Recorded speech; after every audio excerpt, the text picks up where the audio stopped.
and welcome to Fat's Kitchen. Today I'm going to show you how to make a delicious cream caramel on your stovetop, no baking required, and very simple basic ingredients. And I have them laid out here. I have 6 large whole eggs that we're going to use, and we're going to use 2 tins of sweetened condensed milk, and we're also going to use some water. That's now for the creme part. For the caramel part, you're going to need 1 cup of white granulated sugar. And then this is your equipment. You're going to need a mold in which to cook your creme caramel. This is a bundt pan. You can use any shaped bundt pan that you like. And then you need a very large pot into which your bundt pan is going to fit quite snugly. So we're going to fill the pot about halfway with boiling water, and that is then going to cook the creme caramel. Then you need a fairly heavy, thick bottom pan. It can be a pot as well, whichever you have in your cupboard, either pan or pot that has got a nice heavy base, that's what you're going to need. So I'm going to start straight away. I've already turned up my heat on my stove plate, medium high, and then using the dry method, in other words there's no water added to your sugar, I'm going to just place my sugar into the pan, and in the meantime that's going to start melting while I prepare the rest of the pudding. Okay, so come and have a look at what's happening to my sugar.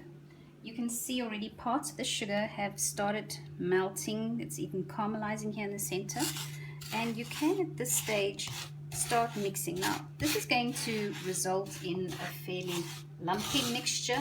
Don't worry about it. Everything will eventually begin to melt, and you'll have your golden colored caramel syrup. In the meantime, over there in my bowl, I've cracked my 6 eggs, and I'm just going to mix them lightly with a beater and then add the remaining ingredients while this continues to melt.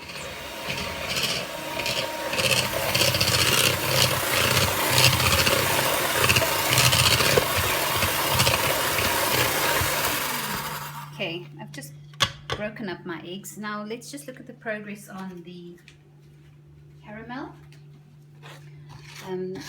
See how much of the sugar has melted already. In fact, I'm going to turn off the heat because there's enough heat here at the moment. You can tell by the color, you can see this honey color, that our sugar is nicely caramelized.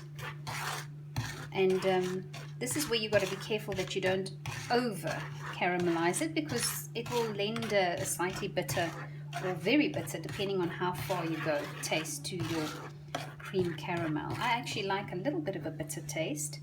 It breaks the sweetness of the custard layer. Now once this is completely melted, I'm going to transfer it into the mold over here, and it will very quickly harden.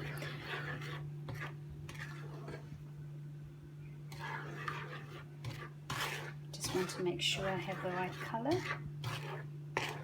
You'll actually see it in there's a little bit of smoke coming off of the pan, so I'm going to take and start pouring.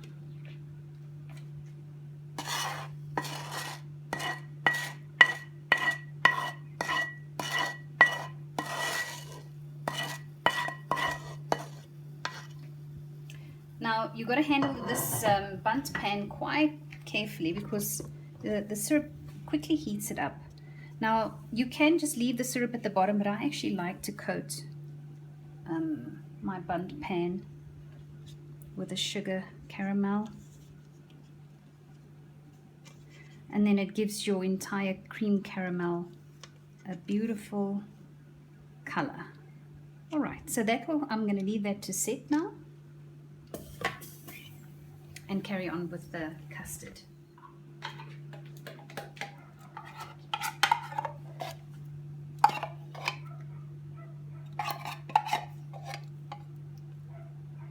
Right, so once you've emptied out your tins of condensed milk, what you're going to do is you're going to fill each tin with water.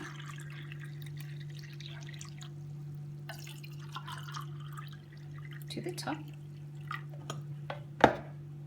and then you add that water to the mixture.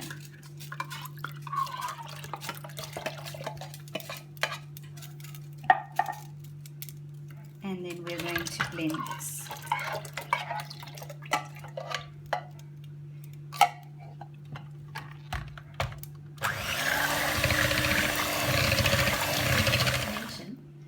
Add a little bit of vanilla essence, about a teaspoonful, to the mixture as well.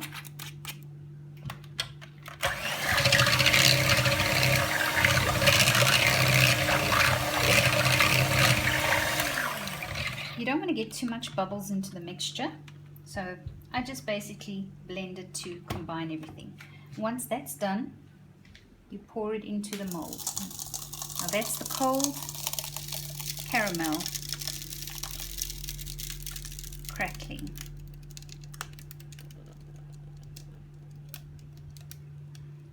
And then what we're going to do is take a piece of aluminium foil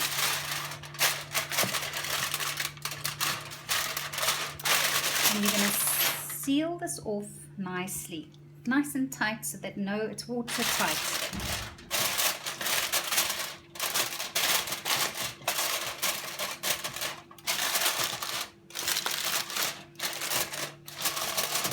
And then I've already added some water to the pot.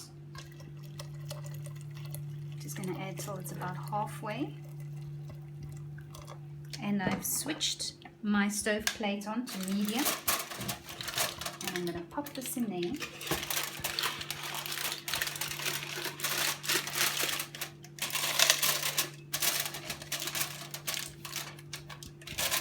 And that's going to steam away for about an hour. Right, so from the time that you can hear the bubbling and the boiling in the pot and see steam escaping, then you measure an hour cooking time. Halfway through the cooking process, so after 30 minutes, you're just going to top your pot up with a little bit more boiling water, because you will lose water during the cooking process.